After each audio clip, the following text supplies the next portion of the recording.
Finalizando o nosso segundo dia desse terceiro congresso desta gestão, quero convidar a nossa presidente, doutora Fernanda Tartucci, para as palavras de encerramento deste congresso. Fique à vontade, Fernanda, de fazer sua exposição. Você está na sua casa com a sua turma. Tá? Eu vou fazer essa fala, porque assim, a gente teve muitos aprendizados e algumas sistematizações. Eu fiquei até 1h30 da manhã fazendo isso, porque eu queria justamente trazer para vocês algumas observações sobre a nossa prática. Quando a gente vai pensar nas boas práticas e perspectivas na advocacia negocial, esse foi um tema que foi sugerido. Eu perguntei na nossa comissão quais temas vocês precisam, o que vocês acham que poderia ser bom para o nosso fechamento, e por isso eu quis contemplar vocês com essa nossa fala. Mas estou de olho no tempo aqui, pessoal. Rui, querido, pode colocar para nós o tempo aqui, rodando, porque vai ser importante. Primeiro, expectativa clássica sobre a advocacia. Por favor, vejam essa imagem. Você sabe com quem está falando? Eu tenho um primo advogado. E o primo advogado, esse fofo desse labrador, golden, não entendo tanto, labrador. Tá? Vejam, isso é muito importante, porque quando a gente é procurado como advogado, expectativas são criadas. As pessoas querem alguma coisa da advocacia. Querem uma advogada brava, um advogado guerreiro. E é muito complicado a gente fazer uma advocacia negocial sem frustrar expectativas. A gente quer entregar para o nosso cliente aquilo que ele pretende de nós. Então, essa é uma coisa muito importante. Essa é uma expectativa clássica para a advocacia. Pergunto para vocês, sim ou não? Sim. Esse é o nosso paradigma. E eu trago para reflexão que o cachorro mais inteligente é essa raça de Collie. Não é o Pitbull, nem o Labrador, nem o Golden, nem o Shih Tzu, embora a Shih Tzu pareça bem inteligente, não é a mais inteligente. Essa é a raça mais inteligente. E inteligência significa a capacidade de se adaptar à mudança. Então, é essa inteligência que a advocacia busca ter. Num mundo tão complexo, cheio de fontes do direito, com decisões normativas, resoluções, pareceres, entendimentos. E é aqui que a gente se situa, com a proposta de apresentar as melhores saídas. Então, vamos resgatar os principais papéis da advocacia. Orientar o cliente, sobre as pautas jurídicas, que são tantas. Assessorar essa pessoa tecnicamente quanto aos seus direitos, e eu destaquei, e os meios para obter. Como? Não só o que, por quê, para quê, mas como. Como obter. E providenciar, caso celebrado um acordo, a sua oficialização jurídica. Qual vai ser o conteúdo, qual vai ser o formato, qual vai ser realmente o teor e como isso vai estar expresso. Eu quero destacar a importância da negociação, gente, porque esse slogan apareceu no contexto da reforma trabalhista e vejam como isso aqui é disruptivo, palavra que está na moda, disruptivo. Prevalece o negociado sobre o legislado. Isso aqui é capaz de derrubar séculos e séculos de escritos, até do Pontes de Miranda. Pontes de Miranda foi citado aqui como um ser que reviraria no túmulo, porque isso aqui é destruir um monte de certezas que a gente tem. O negociado prevalecer sobre o legislado. Isso não é pouca coisa. Se alguém fosse advogado, tivesse ido para o Canadá e voltasse 25 anos depois, ia dizer, o que está acontecendo no direito, na prática advocatícia, nas profissões jurídicas? Seria algo muito, muito impactante. Isso aqui tem o poder de gerar altos debates, e por isso as formas que a gente vem impactando aqui. O advogado ou a advogada pode e deve exercer esses importantes papéis de orientação antes, durante e depois da negociação direta e ou em mediação, conciliação. A gente aprendeu várias expressões aqui hoje, né? Hoje, inclusive, aprendemos no painel das disputas climáticas que mediação e arbitragem já foram confundidos lá no Paraná com meditação e jardinagem. Meditação e jardinagem, né? E elas acharam que até fazia sentido nas disputas climáticas, né? A nossa palestrante disse, olha, talvez a gente precise de meditação e jardinagem, dado o que estamos fazendo com o nosso clima. Então, vejam, esses papéis da advocacia são muito importantes. Vejam, antes da gente ir para a negociação, nós, como primeiros apreciadores dessa causa, dessa situação conflituosa, nós somos essenciais para definir com a clientela qual é a melhor estratégia para lidar com a situação controvertida. O que eu quero, como nós vamos obter. E eu me lembrei de um exemplo, de uma ex-aluna que me trouxe um caso, lembrei bastante disso nas nossas conversas aqui, né? A aluna adquiriu um imóvel de um construtor no interior do estado, que já tinha feito 2 prédios muito bacanas. Ele lançou outras 2 novas torres de apartamentos. Ela, como muitas pessoas, adquiriram unidades, até que esse senhor, que era o dono da construtora, passou por uma série de problemas de saúde, divórcio, e as construções foram paralisadas na base, apenas com as fundações. E aí, um monte de gente, imagina, 2 prédios inteiros com problemas de obra não finalizada, muitos entraram com ação na justiça, ganharam, mas há como obrigar esse dono da construtora a retomar a obra? Dinheiro para devolver não tem. E aí? Ganhamos, mas não levamos. O que nós podemos fazer? Nós precisamos resolver isso aqui, nós queremos um resultado. E aí, o que a gente foi conversando foi, bom, mas vocês precisam definir todas as pessoas impactadas nisso, para juntar tudo. O que seria o ideal? O ideal seria uma nova construtora assumir a obra. Isso vai ser feito judicialmente? É passível de ser feito judicialmente? Um juiz obrigar a passar para uma nova construtora? A assembleia junta todo mundo. Inclusive, eu perguntei, esse empresário, ele tem sócio? Sabe, Tartus, você está falando? Eu acho que nem é dele mais a construtora. Eu falei, oi? Parece que ele vendeu para um genro, que já passou para terceiro. Então, assim, você não sabe nem quem é a pessoa que poderia passar esse contrato.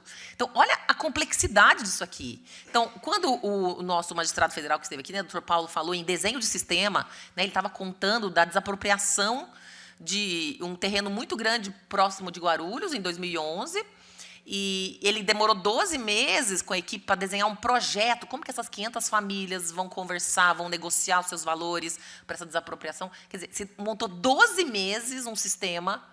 E eu falei para essa minha aluna, você tem um dever de casa, você tem que mapear todas as pessoas impactadas. Para a gente poder construir consenso, quem são essas pessoas? Com quem a gente vai conversar? E numa reunião aparece outra, mas tem também associação, montaram uma associação de adquirentes, tem um grupo de pessoas sem matrícula, sem contrato, pessoas que pagaram no dinheiro, sem recibo. Eu falei, bom, o povo empolga também, né? Paga 200 mil sem recibo. Falei, então, eu também estou aí numa dessas. Ela falou, tem gente que quer que a gente documente essas pessoas. Então, calma, muita calma. Veja, mas concorda que para separar tudo isso, a advocacia tem um grande problema, que é mapear todo mundo. Eu falei, você tem um dever de casa de buscar todas as pessoas impactadas e depois voltar aqui. Não o fez ainda. Porque é demorado, gente. Não sei se ela vai conseguir. Deve dar um desânimo, né? Pelo amor de Deus, 2 torres, 60 apartamentos, trocentos adquirentes. Mas é isso, no tempo que for possível, se ela realmente conseguir, ela vai voltar. Então, vejam, como para a advocacia é importante a gente alinhar com o cliente. E a cliente vai ter o tempo dela de verificar se isso é possível ou não. Vejam, os principais meios consensuais que nós temos, né, a autocomposição bilateral, começa com a negociação, então as pessoas estão negociando diretamente. A advocacia pode entrar como uma eficiente negociadora nesse cenário. Depois, caso essa negociação direta não funcione, não seja viável, ou ela venha a travar por alguma circunstância, podemos ter mais rodadas de conversas, agora contando com o conciliador, que poderá apresentar soluções, sugestões para o litígio. O conciliador é o mais presente na estrutura do Poder Judiciário. O Poder Judiciário está acostumado, nossa tradição judicial é de conciliação. Ou então, essa pessoa pode contar com um mediador, uma mediadora, que vai atuar para favorecer o diálogo, reativar o protagonismo, para que essas pessoas tragam as propostas. Elas é que vão desenhar um jeito. Então, a coautoria é dessas pessoas, não é da mediadora nem da conciliadora. Eu conversava com a nossa palestrante Gisele Groening, ela falou assim, Fernanda, mas é mediação mesmo? Ou começa como mediação e depois vira negociação, né? Vejam, vamos lembrar as finalidades. Para que tudo isso? Para que todos os mecanismos? O objetivo é estabelecer ou restabelecer a comunicação eficiente para dirimir as controvérsias. Então, por isso, quando a gente está pensando, qual é o resultado satisfatório? Se eles entraram nessa sessão sem se falar, e eles terminam dizendo, não chegamos a um acordo não, mas doutora, vou apertar sua mão, vou ficar com seu contato, talvez a gente volte a se falar, foi exitosa a sessão consensual. Porque muitos acordos nascem 9 meses depois. É um número cabalístico verdadeiro, gente. 9 meses depois da mediação, os advogados se procuram, estavam gestando em si, superando as resistências. Falaram, doutora, mediação também, faz uma consulta comigo hoje, daqui a 10 meses. Doutora, lembra de mim? Eu, oi, desculpa, não lembro. Lembra, eu te fiz uma consulta, falei que mediação era inviável, então. A semente frutificou e eu estou aqui. Vejam como é difícil, cada um, né, como disse o poeta, temos nosso próprio tempo, cada um vai ter o seu timing.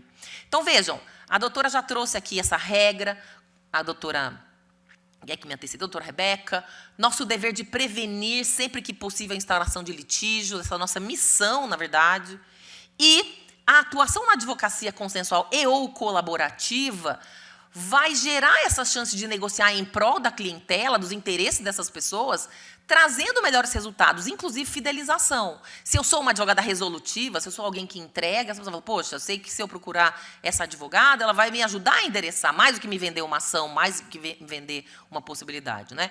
Esse meu livro, Manual de Prática Civil, eu costumo contar isso, eu escrevi quando eu era professora da UAB, encontrei várias alunas minhas, das priscas eras em que eu era professora para exame de ordem, né, segunda fase civil, e o capítulo 5 é destinado a sessões consensuais, às audiências de mediação e conciliação, o que foi uma conquista, porque até então isso não era um tema. E hoje a gente já consegue trabalhar sobre isso, numa perspectiva mais prática. Né? Essa negociação, enquanto atividade advocatícia, é uma nova frente de trabalho para os advogados. Nós temos uma ferramenta adicional para atender os nossos clientes. E esse é um ponto muito importante. Eu tenho sido procurada por pessoas que têm negociações difíceis para fazer, com ex-sócios, com irmãos que têm uma relação difícil, e às vezes a advocacia vai para essa linha de frente e fala assim, não, fale com a minha advogada, e a minha advogada fala com a outra advogada. Então, esse papel é um papel muito interessante para a gente conseguir também atender as pessoas em conflito. Né? Durante as negociações, durante a sessão, a advocacia é importantíssima por conta da decisão informada. Qual é a consequência de aceitar ou não esta cláusula? De aceitar ou não este acordo? Como nós vamos ter consequências em relação a aceitar ou não o que está sendo proposto? Vamos lembrar que a gente vive um contexto de muito imediatismo. Na hora parece uma boa ideia. Fala, bom, parece que faz sentido. Só que nós, advocacia, a gente também tem que ter aqui um pouco de humildade para dizer, poxa, será que em 2 minutos uma coisa é apresentada, meu cliente gostou, na frente do juiz, no fórum, eu consigo fazer uma análise plena de todas as consequências de aceitar ou não aquilo? A gente é muito corajoso, a gente é muito guerreira de ser advogada. Porque o que a gente poderia fazer é o seguinte, olha, a proposta faz sentido nesse primeiro momento, creio que tem chance, só que alguns outros detalhes têm que ser observados.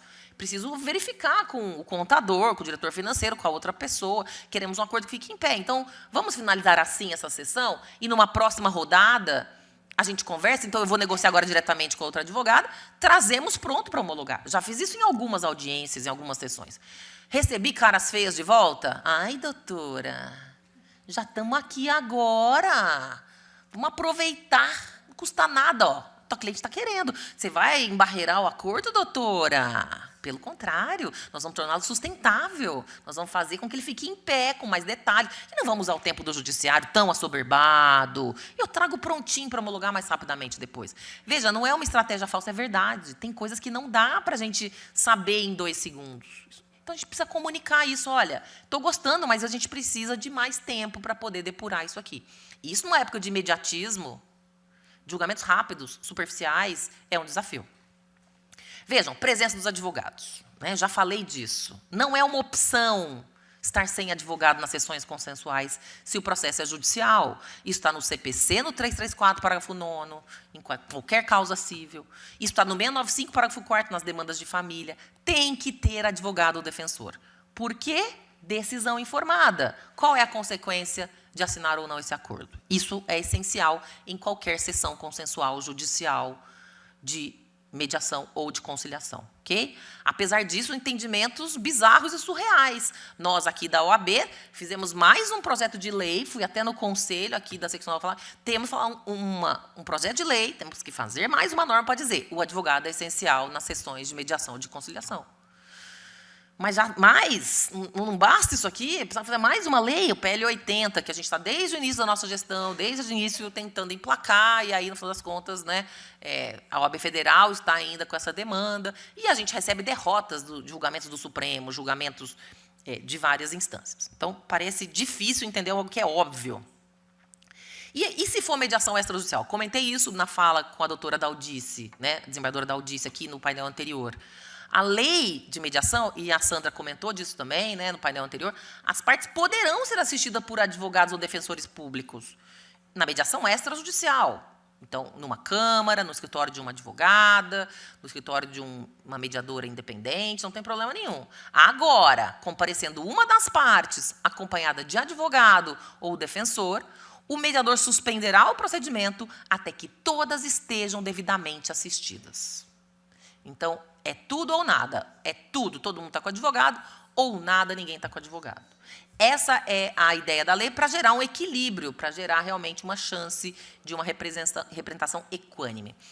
A provocação, a reflexão que eu propus é: o SEJUS que é judicial ou extrajudicial? Porque eu acho que é judicial. Se é judicial, peraí que tem alguém copiando aqui, eu estou causando. Se é judicial, eu vou aplicar as regras do CPC, que tem que ter advogado. Centro Judiciário de Solução de Conflitos. Forma, caso haja acordo, título executivo judicial. É uma seara judicial ou extrajudicial? Judicial. Ah, não, Tartucci, é sui generis, veja bem, é um modelo especial. Tá bom, então é extrajudicial? É extrajudicial. Então, se uma pessoa está com advogado, a outra tem que ter advogado também. Por isso, nós propusemos a ideia de um plantonista, tal como previsto na Lei de Juizado Especial, tem que ter um plantonista no SEJUSC. O ideal, claro, é que ambas estejam representadas, porque, de novo, eu tenho o prisma da formação de um título executivo judicial, o que é muito importante. Ok? Bom, a mediação é esse meio consensual de abordagem de controvérsias, em que alguém parcial vai atuar para facilitar o diálogo e propiciar que essas pessoas possam, a partir da ampliação dessa percepção, né, da situação controvertida, protagonizar saídas produtivas. Então, eu conversava isso com a professora Gisele Gureniga, que eu vou mostrar agora para vocês, né, que ela falou assim: Fernanda, mas é mediação mesmo? Ou no final começa como mediação e vira outra coisa no final? Ela estava me provocando sobre essas movimentações desses mecanismos. Aí eu fiz uma provocação com ela, que até foi mencionada, que o mediador deve ser biodegradável, combinando com o nosso painel de disputas climáticas. Na verdade, não é minha essa frase, é dessa pensadora francesa, mas qual é a ideia? Com o desenrolar do processo de diálogo entre as pessoas e criadas novas pontes de interação, o mediador vai se fundindo no ambiente, com o sistema, até não deixar seus traços pessoais tão evidentes. No final, e qual foi a provocação que a Gisele Gureniga me fez? Começa como mediação e no final termina como uma negociação? Muitas vezes sim. A gente começa a intervir, nas primeiras sessões a gente está sendo mais importante, nas últimas... Ah, Fernanda, você está aí, né? Então, a gente vai alinhar isso, isso e aquilo. Tem coisas que eu nem estou entendendo o que está acontecendo. Aí, lembra, não é sobre mim. Tem o mantra do mediador, né? O conflito não é meu, o conflito não é meu. O conflito deles, estão falando de uma cláusula 17. Que cláusula é essa? Eu estou lá acompanhando, cláusula 17. Ah, já resolveram, então já passou. Ah, e agora eu quero que vocês parem tudo para explicar para mim o que é cláusula 17. Não, é sobre mim. Então, eles estão rolando, já estão na 23 aí, né? Isso faz parte... E até um desapego de si que o mediador, a mediadora tem que ter nesse momento, porque não é sobre ela. Então, é isso. Dando tudo certo, é possível sim que a mediação acabe numa negociação, porque as partes vão gerando aí essas próprias possibilidades. Tem o problema de mediação virar conciliação. Porque a mediação, lembra, quando entram na sala, eu tenho que saber o que eu posso esperar da pessoa imparcial. Fernanda Tartucci, sacou mediadora. Você vai fazer proposta? Não vou fazer. Mas nem que a vaca tussa, como diz lá em Minas, no interior... Não vou fazer. Ah, Tartucci, mas no final você não pode de mediação virar conciliação? Não. Tá bom, vai, pode. Se eu fizer isso, o que as partes não vão fazer? Protagonizar. Porque se eu sei que tem um conciliador, eu vou esperar essa conciliadora falar. Eu vou esperar o que essa pessoa tem para dizer. Então, nos estudos de mediação é assim. Ninguém quer protagonizar, o conflito é árduo. As pessoas querem que alguém faça por elas. Então, ao entrar numa mediação, você tem que saber, da boca dessa mediadora não sai proposta de mérito, sai proposta sobre a conversa, sai proposta sobre reflexão. E isso muda o jogo, porque o protagonismo vai ter que ser ativado ou elas não vão fazer o desfecho consensual que elas disseram que queriam. Então, essa bola está com elas, não está com a mediadora. E eu não aceito devolver para a pessoa imparcial, dizendo, agora você vira conciliadora. Muda de chapéu, você está com chapéu de mediadora, agora é chapéu de conciliadora. Não concordo, não é o caso. Termina essa mediação... E, se for o caso, faz uma conciliação, uma outra rodada, num outro desenho. Essa é a minha visão aqui. Depois que realizou a sessão consensual, bom, o advogado vai orientar o cliente. O que nós vamos fazer com esse resultado aqui? Nós vamos deixar como uma proposta de pacto verbal, apenas no fio do bigode? Ou nós vamos documentar isso num título executivo extrajudicial? Então, os advogados assinando, né, o conciliador ou mediador, se for cadastrado no tribunal, assinando junto, né, o CPC prevê isso no 585, ou nós vamos levar a homologação para uma ação de homologação de acordo extrajudicial. Em alguns casos, a letra B é necessária, quando existem incapazes envolvidos, precisamos passar pelo Ministério Público para aquele dia quem tem razão, e com isso a gente vai tendo essas definições. Muito bem?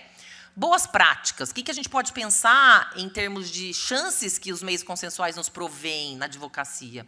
Disponibilizar espaços para conversas difíceis serem bem encaminhadas. Nossos clientes, as pessoas que nos procuram, estão impactadas, agoniadas, angustiadas, em negação em relação ao conflito. Às vezes não dão conta de falar com o outro lado, têm dificuldades mesmo. E, às vezes, eles querem só que a gente escute. Essas pessoas estão carentes de escuta. E a gente disponibilizar, olha, se você tiver uma conversa difícil, uma situação, eu, como advogada, também posso fazer esse papel para contribuir, se isso fizer sentido. Escuta ativa em todo o tempo. Prestar atenção no que é dito expressamente e no que está sugerido, mas que não está realmente revelado. Respeito ao timing de cada um.